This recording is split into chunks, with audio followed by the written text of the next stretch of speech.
You want to go or you want me to go? I want you to go. Oh, hello. Welcome to Laughing Place Movie Club. Tonight we are talking about Tinkerbell and the Legend of the NeverBeast, the fifth and final film in the direct-to-video Pixie Hollow Tinkerbell series. I am joined today by Benji. And then we are also supposed to be joined by Rebecca, who is having some technical difficulties. So hopefully she'll be popping up at some point in the show. But Tinkerbell and the Legend of the NeverBeast was released in 2015. It was direct to video in the US, although it did have a short run at the El Capitan Theater in Hollywood. And internationally, it was a theatrical release. And it actually came out overseas before it came out in the US. So there were a lot of rumors online from people who had seen it internationally. Thank you, Sarah. We heart you for being part of this tonight. So Benji, curious to know, first question, because this is the fifth of five films, plus there were several TV specials. What is your favorite of the Tinkerbell films? It's a good question. It's definitely not the first one. Which is very boring. I like the music of Pirate Fairy because you get the whole full sort of song and dance part of it. Yeah. But NeverBeast, I mean, I'm a dog guy. The NeverBeast is essentially a dog. And so the cuteness, I think, just wins out. Yeah, I agree. I think NeverBeast is my favorite as well. It's kind of sad that they for the most part improved on themselves with each film. The third, I think, is the one that I would debate maybe took a step back, but they just seem to get better and better and better, and then abruptly stopped with no real closure. But we'll talk about that a little bit more. Do you feel like for the target market that Disney aimed the Tinkerbell films at, that this one was maybe a little too mature in the ending and some of the messaging? Well, it's definitely got the because you have the wake up balloon moment with Fawn and the NeverBeast, but then you have the sort of reverse. I mean, it's different because he's going to hibernation, but hibernation that they'll never see him again from, and so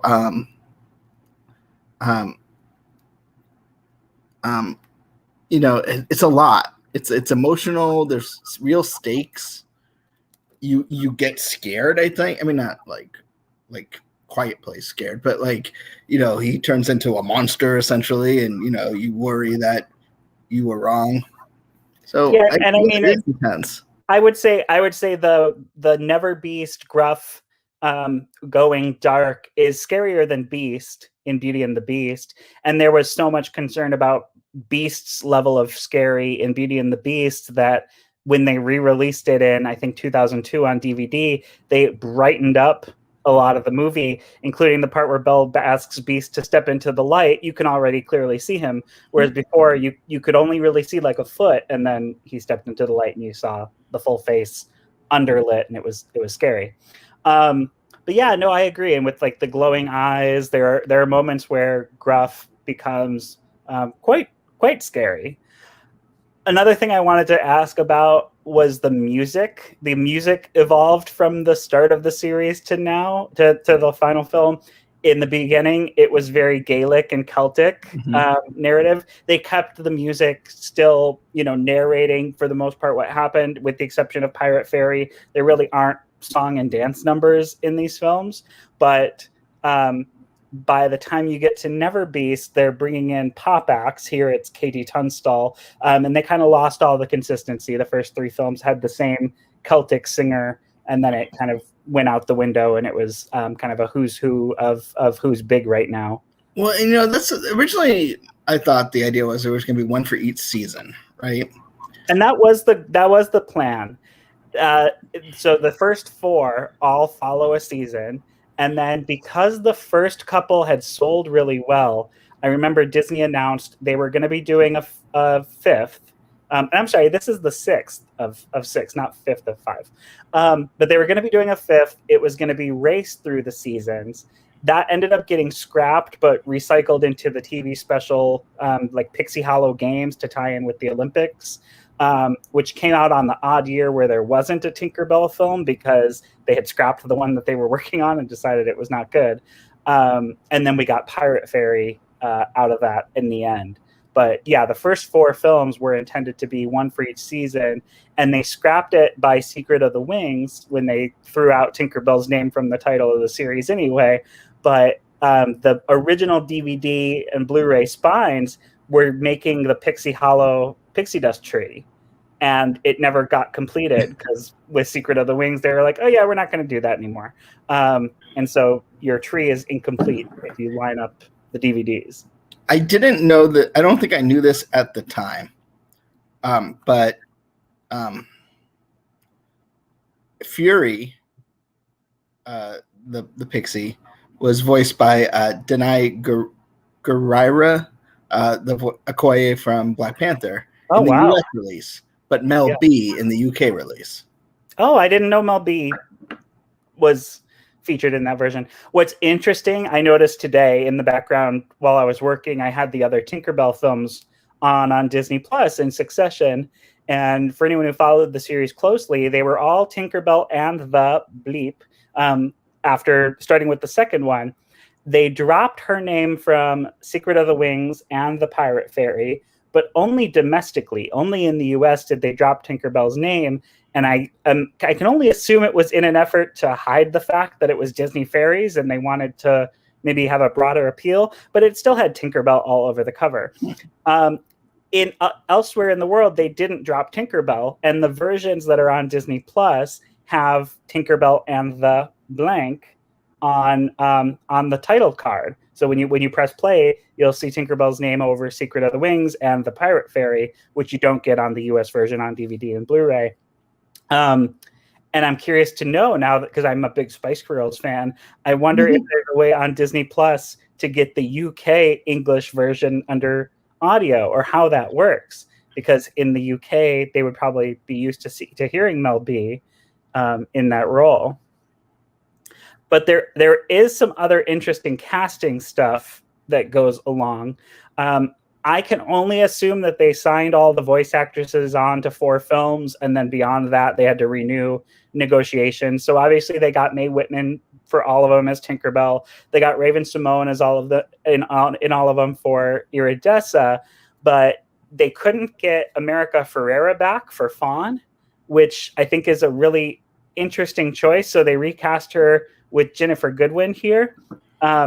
When she's basically the lead. This is the one where title-wise, they put Tinkerbell in the Legend of the NeverBeast and brought Tinkerbell back. But it almost should be Fawn and the NeverBeast, because Tinkerbell's barely in this. She's certainly not essential to the plot. Yeah, and they also couldn't get Kristen Chenoweth back, right? Yeah, Kristen Chenoweth bowed out after the 4th. And then Megan Hilty took over for the rest of the series as Rosetta. And I am curious to know the inside Disney on that decision, because that announcement came shortly before all the stuff with John Lasseter came to light.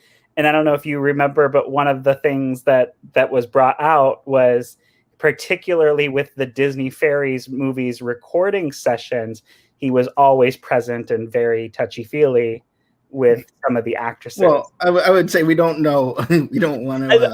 allegedly.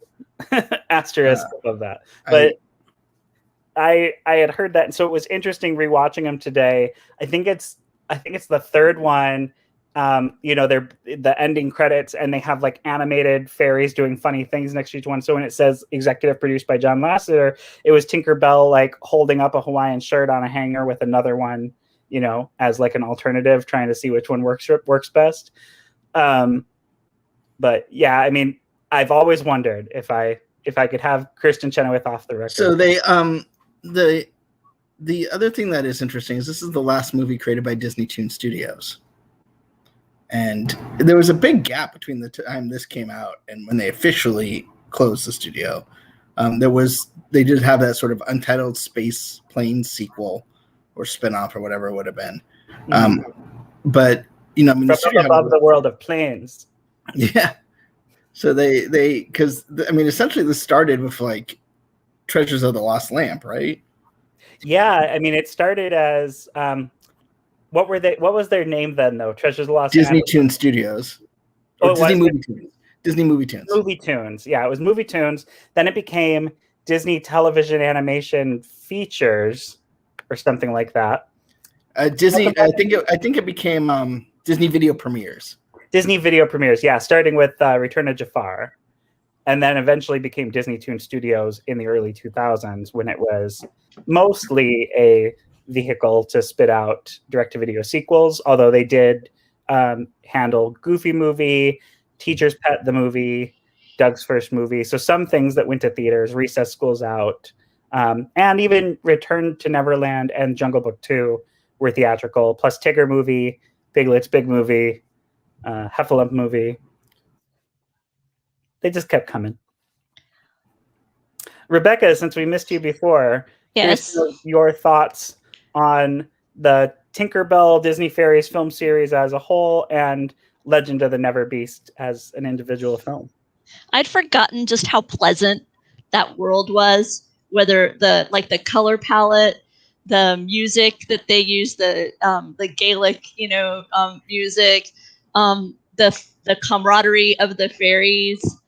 So and I hadn't seen this one before, and it's Gruff is so adorable and terrifying and heartbreaking, all in like this one little package. And reminds me, it was funny because after I finished the film, I went and looked on Laughing Place and I saw your DVD review, and you said that Gruff reminded you of your rescue, and I was like 100%, totally. Gruff is totally the furry friend that's over at your house.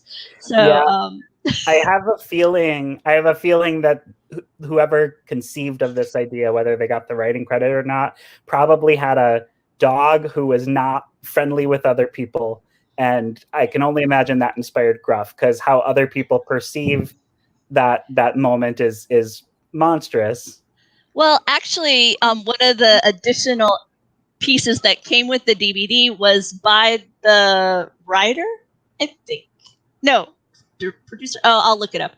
But because he has a fear of animals, and his daughter adores animals, especially really big dogs, and he kind of had to come to terms with the fact that she would just cuddle and hug incredibly large dogs that he found very off-putting.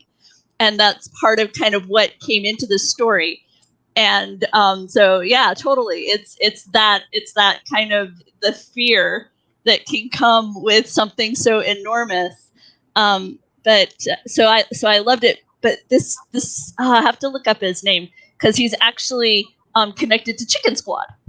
Oh, that just debuted on Disney Channel. So I will make sure I get the name right. And the director is Steve Loader. That's it. Okay.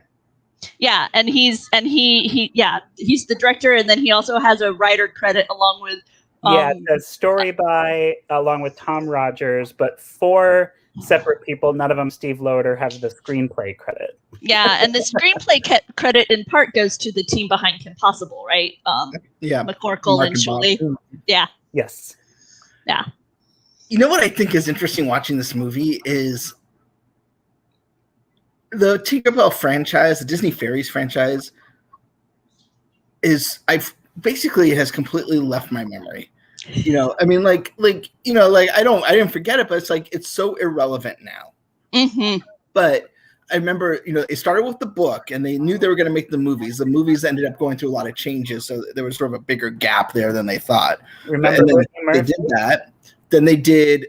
And remember, like, if you're an annual pass holder, you could go to a screening at the Magic Kingdom, like when they announced it. We did that.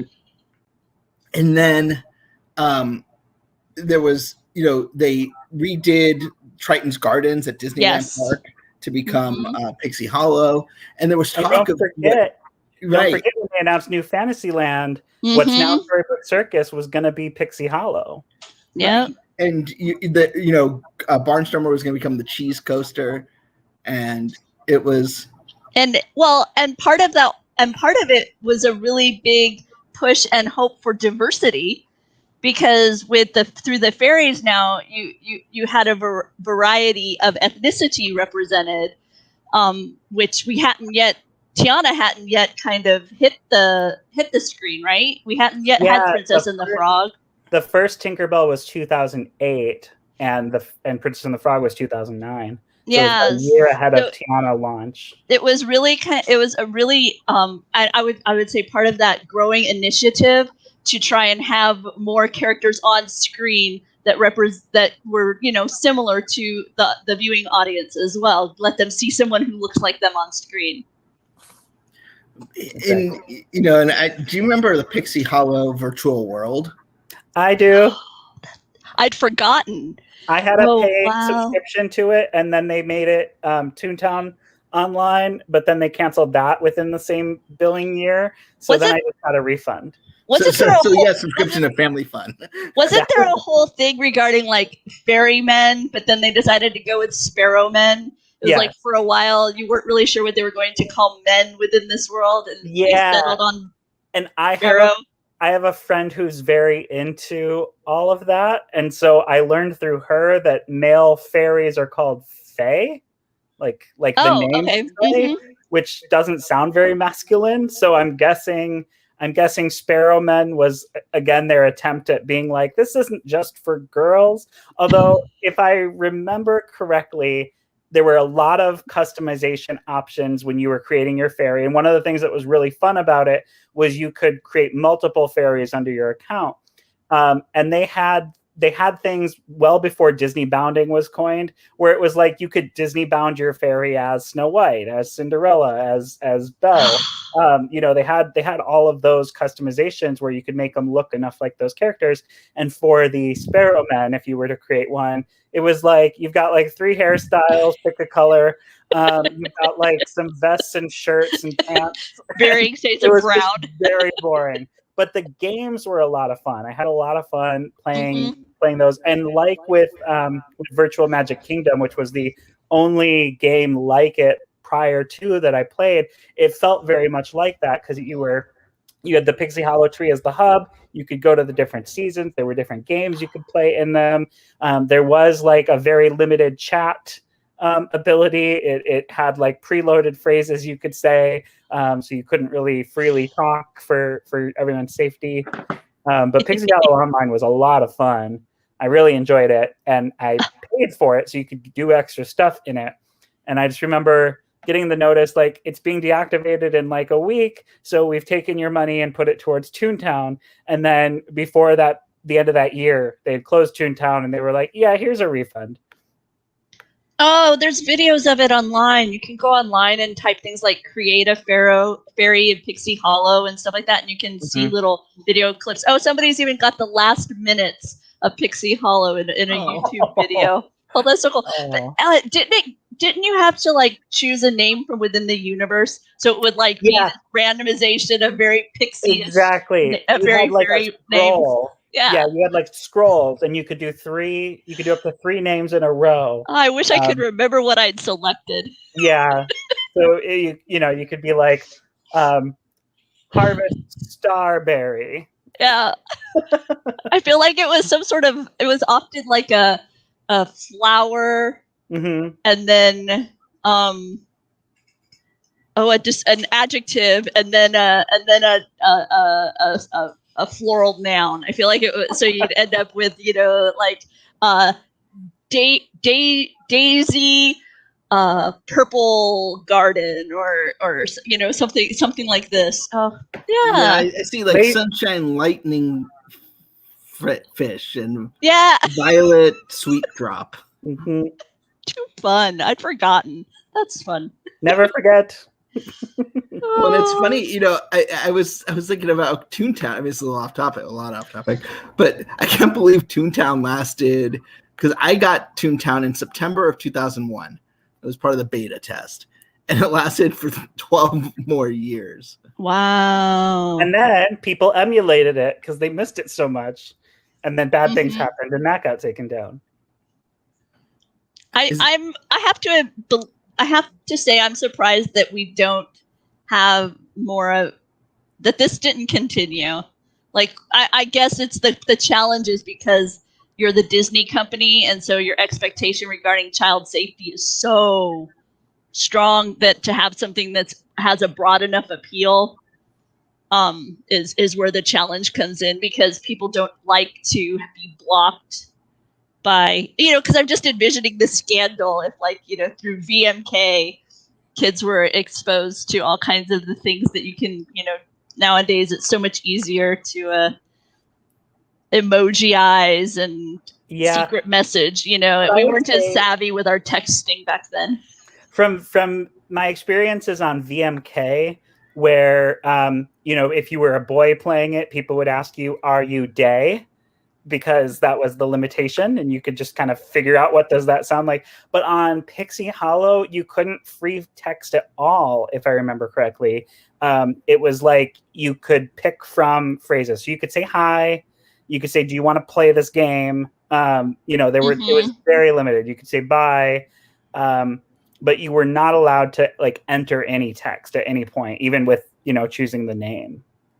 So that probably limited its interest level, like that would really cut down on the engagement. But just fun stuff. Mm-hmm. Nice memories. Because I'm pretty sure I saw one of these Tinkerbell films on Main Street with you, Ben. Yeah, I think it was probably this one. They did I was a cast member at the time, and they had cast screenings. And you could bring like 4 guests or something. So yeah, that's it wouldn't have been NeverBeast. No, just one of the Tinkerbell films. I don't remember which one. It was the first one. Was it the first one? Because I was thinking it was the like something about a lost something, but maybe it was this treasure. One. But no, it's probably it was the first one. But I could be wrong. No, that makes the most sense. It was a very exciting time. Do you guys miss movies like this? I mean, there's no more Disney Toon Studios. That everything is either Pixar or Disney Animation. Now, granted, they're starting to branch out and doing more things, but and you'll hear more about that in the coming weeks. But that's sort of like, I would say, comfort food animation. I was kind of hoping Blue Sky was going to be that, because they did such a great job with like Horton and Peanuts movie. But then they shut down too. So there's no one to do that. I don't want Disney Animation necessarily making movies like this, because you want them to dream big. But there's something to be said about just being able to churn out a fun movie every year without having the sort of weight of being a Disney animated feature on your shoulders. I will say one of my secret wishes when Disney Plus was announced was I have no pulse on if this franchise is popular at all anymore. I know Tinkerbell as a character is evergreen, but I have no way of knowing, like, do kids still care? Or do families want to watch these? But I'm really bummed as a huge Peter Pan fan that the Tinkerbell Pixie Hollow series did not end with her finding baby Peter. I have this vision in my head from Hook of Tinkerbell in that film finding abandoned orphan Peter and bringing him to Neverland. And in the first one, they set it up. I feel like the first one they set it up where she makes that lost music box. She repairs it. She goes with them back to the mainland to bring spring and returns it to the child who lost it, and it ends up being Wendy. And so they basically set up like at some point she should meet Peter and leave Pixie Hollow, and I wanted that. Yeah. I would love to see them greenlight this one more and make it happen. I'm so sorry our gruff is having a moment. I was hoping that we would have that Disney Plus would provide kind of a location for these, because obviously direct to video market isn't what it once was, and so I was hoping that we'd see return to these kind of more like simple films in utilization over there, and so we'll see. I think today Chapek was talking about Disney Plus, and he was talking about their surprise at how many households didn't have kids but have Disney Plus. And I was trying to think with does that mean for this kind of franchise? Is that a good sign for these kinds of animations or not? Because I guess on one hand you can tap into nostalgia, but then on the other hand, maybe it's not perceived that it would necessarily have a huge audience. I don't know. It was one of those things where I was like, I couldn't tell if that made me more optimistic or not as to these kinds of films having a place regularly on Disney Plus. But I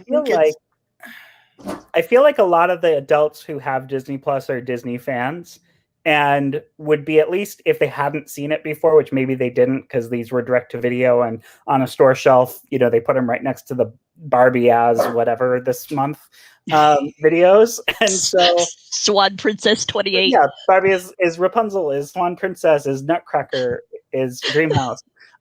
You know, so I think because they always ended up at that level of the DVD shelves in stores, I think a lot of people maybe just skipped over them, but might press play on it now, especially if it comes up recommended on Disney Plus for any reason. And I think the quality of these is better than people expected them to be, especially when they first announced. I remember how taboo it was. They announced they were making a Tinkerbell film. She was going to talk, and she was going to be computer animated, and originally Brittany Murphy was going to be her voice. That obviously didn't happen, but all of those announcements were met with instant backlash from the fan community. It just sounded so anti what Tinkerbell is, and for a character who had become, you know, a mascot of sorts, secondary to Mickey Mouse for the company, it felt wrong. But you know, I think the way they did it was right. I very much enjoy these, but in thinking about kind of why we don't still have films like this, do you see a possibility of these types of films finding a place on Disney Plus, or no, this is just a bygone product? I think because they're upping the volume out of Pixar and Disney Animation into different things like Iwaju and, you know, Pixar's upcoming series, you know, I mean, that's just the start of it.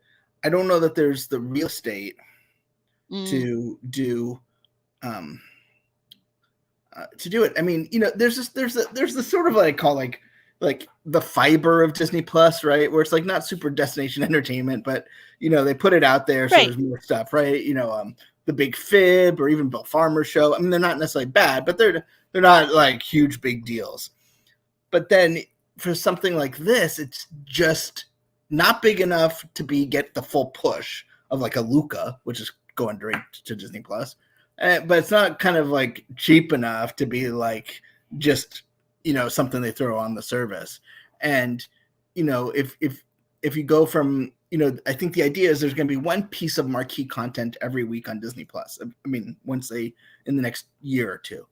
And I just don't see a window for them if you've got Disney. If they didn't have a window for Blue Sky, I don't know how they have a window for this. So my thought is, I guess that that it's more of a short format reality, because I mean, a lot of the names that are involved in this project are names that we're now seeing on the series. Like there's an upcoming, I want to say it's a Marvel series. You guys are so much better at holding that information in your head, but it's it's a name and something. I'll have to look it up. But it's coming later. It's an animated series coming later this year, and it's got here. Let me look while I talk. But it's from the same director and writing team, and so I'm gonna look him up on Wikipedia and see if what he's got coming around the corner is there for me to help me out. But because he jumped back on Twitter recently to kind of talk about it a little bit. His first collaboration between Marvel and Disney to be Moon Girl and Devil Dinosaur. Okay, so Moon Girl and Devil Dinosaur is coming to Disney Channel. Oh, that's a Disney Channel. Okay. So, okay. You know, now what? I don't think Disney knows what's Disney Channel and what's Disney Plus anymore. Like what that decision is evolving very rapidly, but and obviously eventually it will end up on Disney Plus. But you know, I think the challenge with the animation side of some of these things is you have something like, Star Wars is going to have, has like Bad Batch, right? I wouldn't say, it's not it's not kid animation. Whereas Moon Girl and Devil Dinosaurs, designed for kids. And there's, and they're also doing a Disney Junior show called Spidey and His Amazing Friends. And, where they place these things is going to be a conversation that I think is going to be evolving. I mean, we've seen things designed for Disney Plus end up on Disney Channel. We've seen things designed for Disney Channel end up on Disney Plus. I mean, part of the restructuring was to kind of make that not a problem anymore. But regarding a question about short form, I think you're going to see more shorts. I think you're going to see more series. I think you're going to see more of everything. But when it comes to a feature, I feel like they want that to be something, a certain level of an animated feature. And taste change, things. I mean, things are obviously constantly evolving, but I just don't see where that direct to DVD market didn't translate over. Like, these were designed, they're better than like the Barbie movie, but they're designed for that audience. They're designed for, oh, hey, let's pop this in. You're going to watch it 1,800 times, and then buy the doll. Right. And they purposely didn't really, there's a reason they didn't release them theatrically, because they didn't want to sort of stain that, I mean, which they had a problem with when they did sometimes, right? Jungle Book 2 did not help probably all of Disney animation just because it was not great. And people were like, well, what's the difference? I mean, people aren't as astute as, we are, because we deal with this every day. And the 19 direct-to-video Winnie the Pooh films definitely hurt the 2011 Winnie the Pooh. That's true. That's true. And, and I think that's why Planes was sort of a perfect combo, because the Cars franchise at that point, was kind of lost. Right. And, so we didn't think they were going to make a Cars 3. It ended up happening. But then, so you have a movie that's from that world, but just a little bit off. So this isn't Peter Pan 3. This is something different. It's a spin-off. And I think that gave it a place in the marketplace that people were able to differentiate it, as opposed to Return to Neverland or, Jungle Book 2 or Pocahontas 2 or whatever. I'm just thinking of some of the terrible ones. And,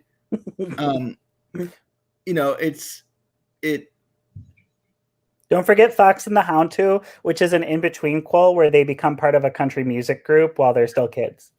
But they no, and I think you even see I missed that one. Oh, it's on Disney Plus. Go check it out. I haven't seen that one yet. Ooh. Featuring the voices of Reba McEntire. I remember that part. I can remember who the cast was, but yeah, I didn't realize somewhere between blocked it somewhere between singing "We're the Best of Friends" and Widow Tweed taking Todd into the woods to say goodbye forever. Oh, how weird!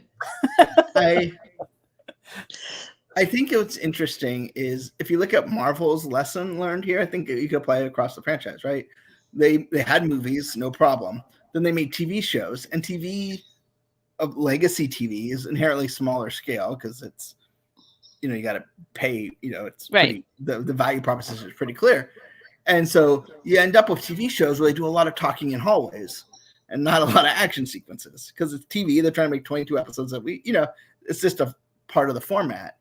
And so they made a conscious decision when they went to Disney Plus that these are basically these Marvel movies, and same thing with Mandalorian and all these things. They're going to be longer, but they're of the same scale. You could put two episodes of Mandalorian and release it theatrically, and you're not going to be like, oh, that looks cheap, right? And I think they've learned that lesson time and time again. Thankfully, right? Like, we don't want cheap Star Wars, right? Then you end up with a lot of Ewoks and Wilford Brimley. But it's interesting how they tried this strategy with Tinkerbell, worked for a while, and I feel like the bottom just fell out. Is there any other character that you think they could do this? Because I think what's neat is she's got this nice mythology around her. that they were able to develop kind of apart, and yet, as you mentioned, they brought in Wendy a little bit, but mostly it's completely separate from her Neverland life. Is there another character? I was trying to, as we were sitting here, I was thinking, I wonder if they could, is there somebody else? I mean, I guess the one that came to mind, because they've done it like the tiniest bit, is like Figaro the cat from Geppetto, right? You could like explore Figaro's adventures. I was going to say Jiminy Cricket sticks out because he's in Fun and Fancy Free. He's on the Mickey Mouse Club. Like, he ended up so many other places that it feels like it makes sense. I think that's part of it with Tinkerbell is, she brings on the fireworks every night at Disney Park. She used to kickstart whatever Sunday night serial Disney was on in whatever era. And she just became such a big part of the company's branding. And they did Timon. Like, I feel like the sidekicks are kind of like they did the Timon and Pumbaa, they had Lion King 1.5, but also they had a series where, they're so off the wall that basically anything goes. Like, and the series was very on Lion King. Like, they were like going to Hawaii. Right. And that's part of what you have to do when you do these. I mean, that's what makes, I think, it's not trying to fit in. I mean, we'll talk about Cruella next week. Part of the reason it works is they didn't spend a lot of effort making it fit. There's touches of it, but it's not like everything had to line up, because it's impossible to take a woman who wants to make fur coats out of dogs and make her a hero. So you have they didn't try and they do nods to it and stuff, and we'll talk more later. But like, it's the difference between Disney bounding and cosplay, right? Yeah, exactly. And I mean, I would love to see like Max, where he talks like with Scuttle and Sebastian, like a little like there you go, Little Mermaid. But yeah. Oh, that'd be a fun kind of 1.5 style look at Little Mermaid, but from the view of the. Well, I mean, does it bother anyone else that every animal in that movie can talk? Birds, fish, except the dog. Like, he chooses not to. The seals don't talk; they just go. Okay. He chooses not to. I thought of one. I don't think the property is popular enough, but Basil of Baker Street. Infinite possibilities. Yeah, nice little mystery. I would like to see a series with the little people, the little figures on your shirt. Oh yes, Duffy, Gelatoni, Olumel. Yeah, I would like to explore their world, see their adventures. It is surprising they haven't done anything with them yet. I think part of it is because Oriental Land Company owns the characters of them in some way, so they have to pay them. But I mean, they've created Stitch series just for the Japanese market, just for the Chinese market. You would think a Duffy and Friends animated series would be right. I really like that Stitch series, though, that Japanese Stitch series. Yeah. I have yet to see. It's on. They're not on Disney Plus for some weird reason. But it was like on Disney Now for like a half. Yeah, a week. I remember. Disney Now for a heartbeat. They even dubbed them in English, and then they took them down real fast. Who knows why? Wow. But it's a different era. And the one that was obvious that they did was Big Hero 6, right? Like, you saw the origin story in the movie, and then the series was their adventures, and there was more, it kind of shut off having a sequel if if they want to get too canon-y about it.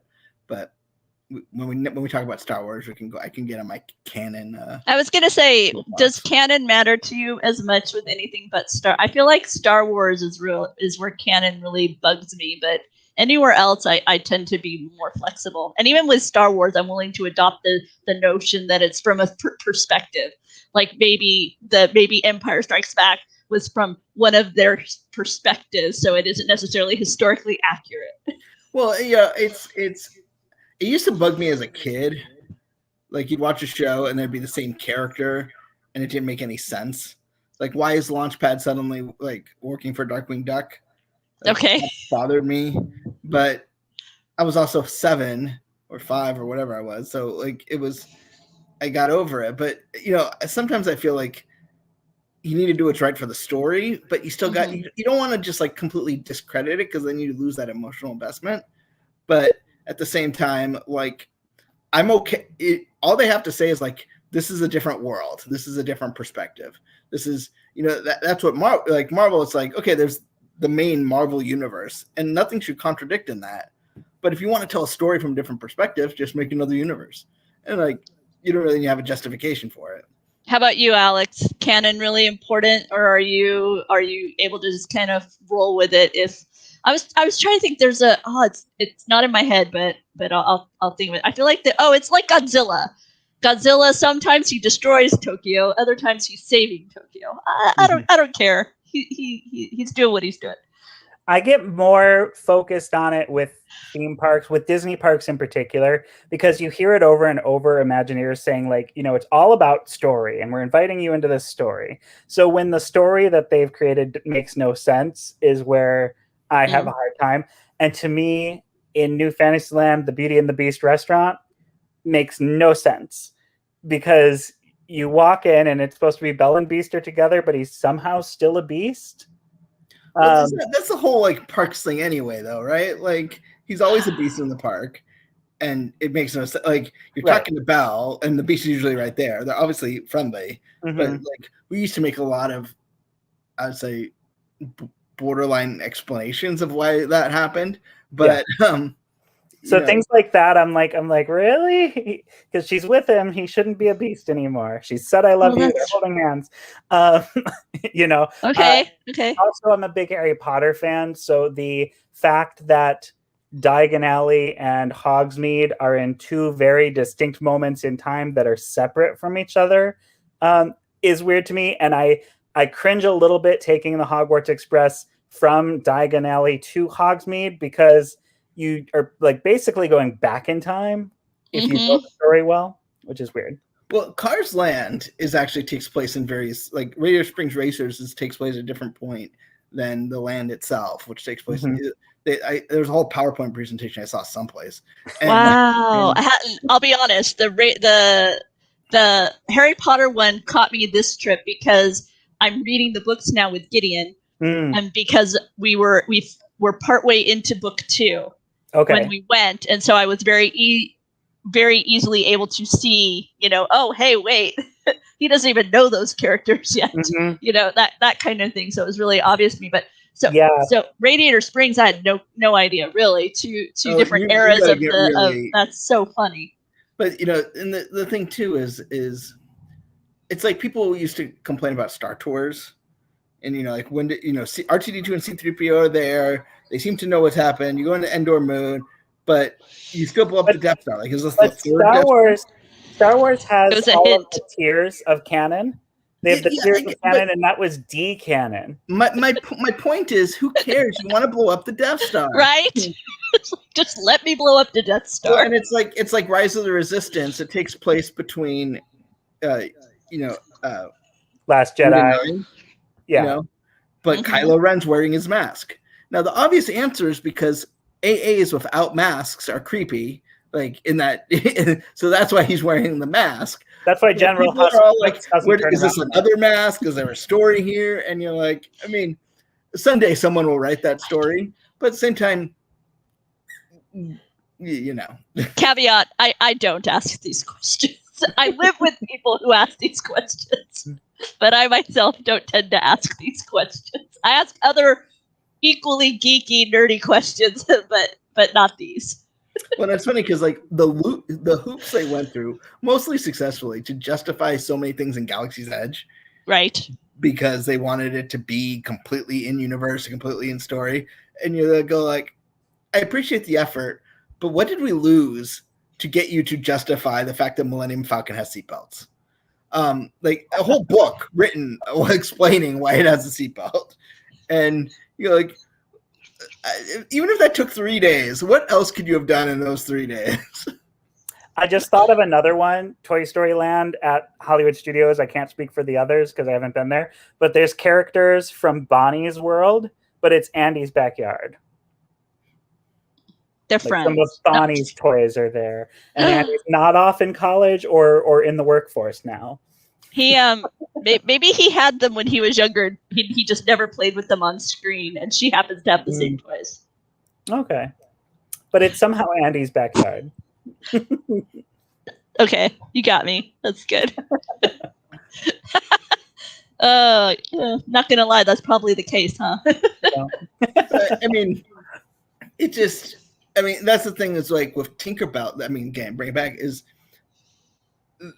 it doesn't mesh out. It's so far removed from Peter Pan that you don't feel like it doesn't make sense. Except, I will say, as like a huge fan of Peter Pan, they bring it in so many times. You have Wendy in the first one, and then Pirate Fairy especially becomes really an origin story for Captain Hook. So my expectation was that the final film in the series is Tinkerbell meeting Peter at some point and making the choice of, this boy needs me. I should leave my role in Pixie Hollow as a tinker and go help him. And if that gets me banished, so be it. Like, I felt like that was a powerful story to like end this on, and then they leave it with, and I love NeverBeast. I enjoy it quite a lot, but they just leave it with, there was this monster and we put him to sleep for 1,000 years, and this film's all about Fawn. Yeah, I was gonna say it's not even her film. No. I mean, her role in the film is to be the fairy knocked unconscious that makes them all flip and think, actually, he is horrible. Oh, wait, she's awake? He was saving you when he knocked you out? Oh, okay. Mm-hmm. Yeah, that's about... He's scary. He gets very scary. You were gone when you were having your technical difficulty. Yeah. But we talked about how Beast, there was so much sensitivity of how scary is Beast in Beauty and the Beast. And even when they re-released it on DVD in 2002, they brightened it up. So the part where Belle says, "Step into the light," he's already clearly visible in the version that lives forever after that, because they said that scene was too scary. Yeah. But here we've got this monster that's like, way bigger than any of the fairies, and his eyes glow green and everything turns black and it's loud. And what's funny is the way kids process things can be very different. I mean, I know a little one who would watch Jurassic Park, right? And that's horrifying. That's an intense movie. Mm-hmm. But it didn't trouble them. But this film, nope. It's too scary. Turn it off. I don't want to watch it anymore. It was so, and I don't know if it's just the expectation or a deeper connection to the fairies involved or whatever, or maybe the kid is smart enough to distinguish between, I know dinosaurs aren't here, I'm not so sure about that thing. Maybe it is out there. Check out that video, 26 million views. Is it real? Yeah, no, that's right. It's real. And there's another one. Bravo. So it's one of those things where I'm surprised with the intensity of it. Kind of reminded me. Have you guys ever seen? It's called The Last Unicorn. I haven't seen it, but I know of it. I know people. It's so people dark. who love it. Yeah, and I've heard that it's dark, and I know that it's 80s and slightly before my time, so I've avoided it because I remember being afraid of like Never Ending Story, Return to Oz, a lot of stuff from that era, and even they like to go really scary. Those kids movies, they went like not sad scary like Disney films, right? In Disney films, it was like the balloon moment. I think Benji mentioned earlier. There's the balloon moment. They had it in almost every Disney movie. It felt like you always were sad at some point, and sometimes it would turn around to be happy, and other times it's the saddest film you've ever seen, like Fox and the Hound. Except Black Cauldron, around the same era as Last Unicorn. Oh, yeah. Last Unicorn, featuring a cast of Mia Farrow as the unicorn, Alan Arkin, Jeff Bridges, Angela Lansbury, Christopher Lee, Keenan Wynn, Paul Frees, Don Messick, and Renee Auberjonois. It was a Disney Channel frequent, right? Absolutely. I'm pretty sure that's how I saw it, and my memory of it is just really, I mean, it starts off very kind of beautiful and picturesque and everything, and then when the good is battling the evil, my memory of it was that it was quite horrifying. Yeah, there was an animated version of Animal Farm that I saw, like before I was old enough to really understand the context of Animal Farm. So I hear you. Was Care Bears like that too? I feel like there was a Care Bear that got really dark, unreasonably scary. Yeah. It's the first movie I saw on Disney Channel, and it's Care Bears 2 is not bad. Care Bears 1 with the book and the book that possesses a young child into doing evil.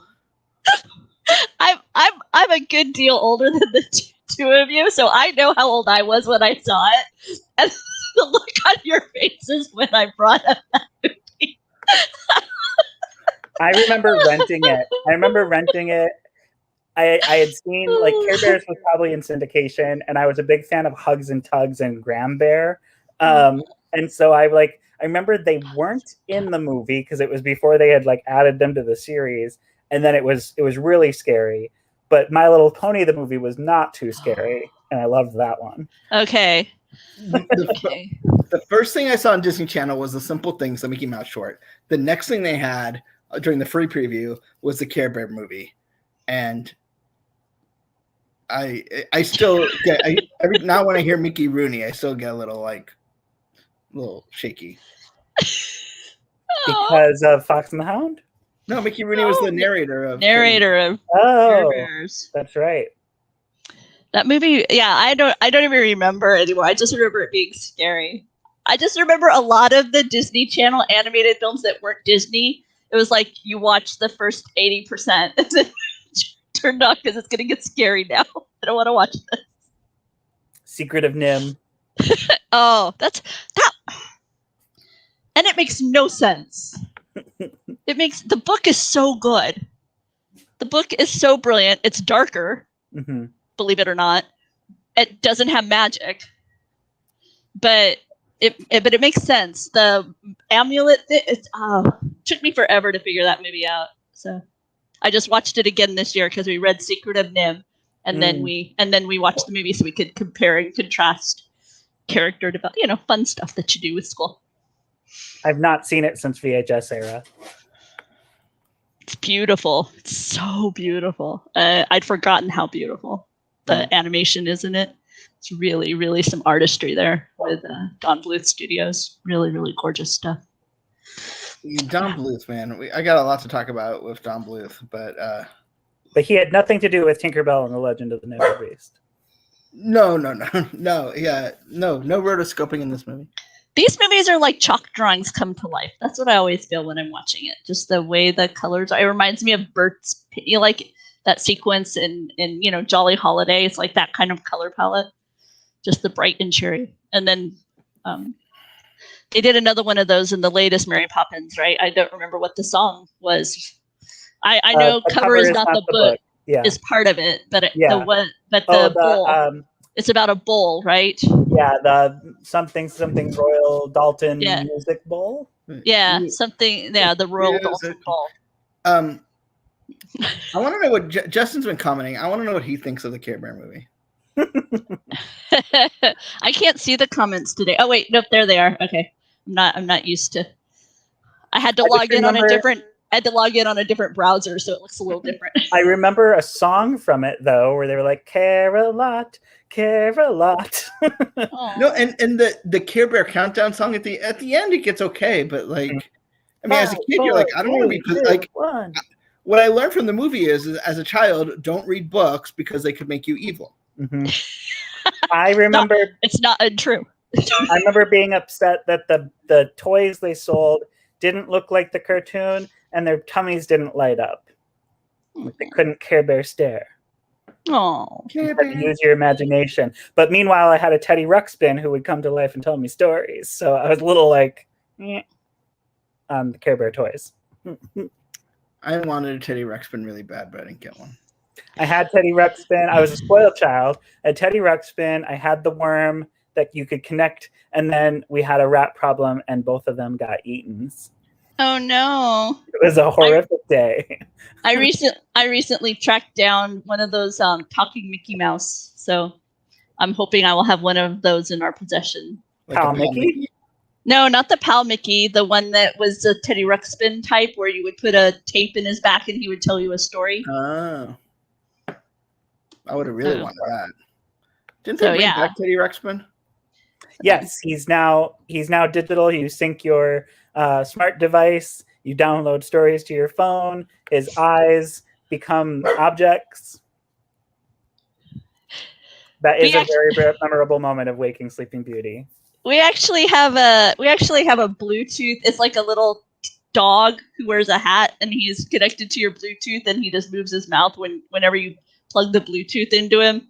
So he's like a little speaker. So I don't know why he does it, but yeah. So if you have a song on, it looks like the little dog is singing it. So it's kind of weird. You used to be able to do that with Teddy Ruxpin because he ran on normal cassette tapes at a certain point, and I remember putting Belinda Carlisle in and having him sing "Heaven Is a Place on Earth." Oh, that's awesome! That's too fun. Yeah. See, we need more toys like that. I want toys like that just provide simple fun. Well, I think Disney's got that Bluetooth Groot on speaker now. Oh, that's right. A little party for you. That'd be fun. Do you remember the speaker that? Okay, we're totally off, but do you remember the Bluetooth speaker that was like it was like a water fountain? It was, and so with the bass, it would do as like your own little private water show. So yeah, they in essence put a Bluetooth speaker. There was like a dome with water and colored lights, and it would just pulse. So you had like your own little water fountain. I just remember being amazed by like the screen, like view your music mode on Windows Media Player back in the day, where it would like put on like a fireworks show timed to your music. Yes, those were great. And then the ones where it was like the vortex of the equalizer, it would just like swirl around. I remember when I'd get a new album when I was in middle school, I'd pop it into my computer to like see what it looked like. Too fun. Now they have posters that are. Have you seen these posters that are just the swatches of color from a film? Yes. Yeah. There's I love those. Website you can plug in like your favorite movie and buy basically what do they call it? The color story. Yeah. Like Pixar does them, Disney does them. This one would be so pretty. Because it's just so vibrant. When they had that Disney animation app that was really awesome that Dave Bossert worked on, you could like click any movie and see the color story. Oh, I didn't know Bossert worked on that. Oh, cool. I love that thing. Yeah, he's a big part of that. Yeah, he was a big part of that. I love that app. It bothers me that the app, like you had to buy it and then the App Store deactivated it. So it doesn't work anymore. Oh. We got games to play. I'm excited. When are we having game night? An impromptu unboxing? Ooh, I want to play games. They're from our friends at Funko Games. I believe this game is actually available at Knott's now, under a different name. Very funny. Hiatus, right? That's what it's called now, Hiatus. Oh, these look like fun. So, coming soon to laughingplace.go.com. That'd be nice. I wouldn't mind. I wish we were on the Go Network. Right? I don't mind being part of the Go Network. I have a pin somewhere. That says Go Network from when it was part of Innovations. So that's it for us.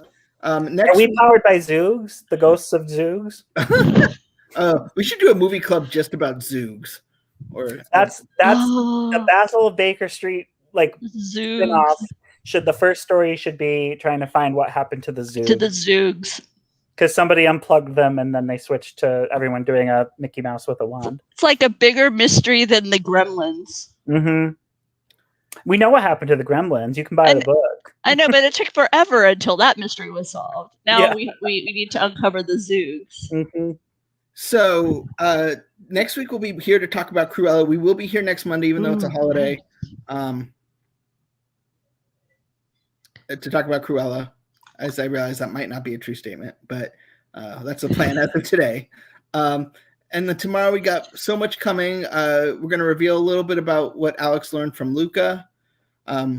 We've got Jeremiah at Hollywood Studios at 11 o'clock. Rebecca, you're going to be with Rebecca at 4 talking about Barely Necessities. Mm-hmm. Yeah, lots of Loki merchandise. Yeah, that came out of nowhere. Yeah, nice. Some mouse ears, lots of other things. So I'm looking forward to exploring that, I'm sure. And Disney Trivia live at 7:30.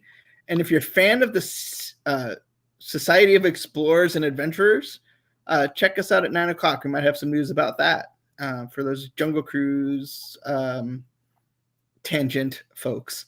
We have an exclusive reveal at 9 o'clock. Oh, very nice. About trivia. Since it's show 101, is there a Dalmatians trivia? You better believe it. I mean, not only is it Trivia 101, but we also have Cruella on the way. And I think my goofy husband is also going to play off the fact that Disney often refers to attractions that are not a full operational state as 101. So I think he may play off of that as well. Awesome. So what? Doobie trivia? Pretty much. Did I get this question wrong? Well, it's 101. Yep. Everyone chose D, which is the right answer, but I plugged this in as A, so you're all wrong. So you're all sorry. Nobody gets a point. Well, so presumably this was our movie club on Tinkerbell and the Legend of the NeverBeast. Hey, we talked about it a little bit. We talked about it quite a bit. Yeah. We talked about it a fair amount. We are heading about the length of the film, so we should probably wrap up. But Still credits. Join us next week for Cruella. Also coming up, we have X-Men Origins Wolverine, The Happiest Millionaire, Luca, and Wolfgang. So that's going to run out our June lineup. Wow, quite a variety. Who's in X-Men Origins Wolverine? I mean, in the TV club, in the movie club, not Hugh Jackman. No, Mac, Jeremiah, and Becca are signed up as of today. Ouch for all of them. And I know Jeremiah signed up for Happiest Millionaire because that man is so happy this film has hit Happiest Millionaire. Better wear his Biddle Bible class shirt. He is so unbelievably happy. Do we know which cut we're getting? We are getting, yes, the Disney Plus cut is the roadshow version minus the prologue, the intermission, and the exit music. I'm assuming that's what they're doing because that is the version if you buy it digitally in HD. Okay. Leslie Ann Warren is amazing in that film. So happy it's coming to Disney Plus. And yes, Justin, if you haven't seen it, no shilly-shallying, no dilly-dallying. Go watch Happiest Millionaire when it hits Disney Plus. I mean, it's worth it just to see Fred McMurray sing a song. Oh, or talk a song. I was going to say. What's wrong with that? We should have a talk along. We should do a talk along during the movie. It has so many great songs. It has The Fortuosity. It has Let's Have a Drink on it. I love the song that Leslie Ann Warren sings when she's trying to figure out, am I Valentine candy or boxing gloves? Oh, I believe it's called Valentine's candy or boxing gloves. But Rum Pum Pum, that's in there too, right? Yep. Detroit. Oh, man. Are We Dancing? Are We Dancing? I think Detroit is such a good song. Detroit's a great song. Underappreciated. I love Detroit. Detroit's a great song. Of course. Whenever I see a car driving by, I think of Detroit. There's also It Won't Be Long Till Christmas. Yeah, not my favorite, I got to admit. I like the who is it? The Supremes version. They upped the tempo. Oh, I'll have to check that out. It's way better that way. And then also it's the like snooty elder wealthy woman song where I think it's called There Are Those. Yes. That song. It's so that is the ultimate burn song. Yeah. Yes. They're just stabbing each other in the back verbally in song. Right in front of each other. Very poised about it. It is so delightful. Oh, such a good scene. Such a good scene. And we've all been in that moment. We've all witnessed that moment. Yes, I'll always be Irish. You could do Happiest Millionaire, Darby O'Gill double features next St. Patty's Day. Hoy toy toy toy. Yeah, I'm not a fan of It Won't Be Long Till Christmas, though. I will send you, Rebecca, the up-tempoed version that is much better. I'll be truly as American as Irish to you. Anyway, thanks so much for joining us. We will see you all tomorrow, and we'll talk to you later. Yeah, watch your footwork. Watch your footwork.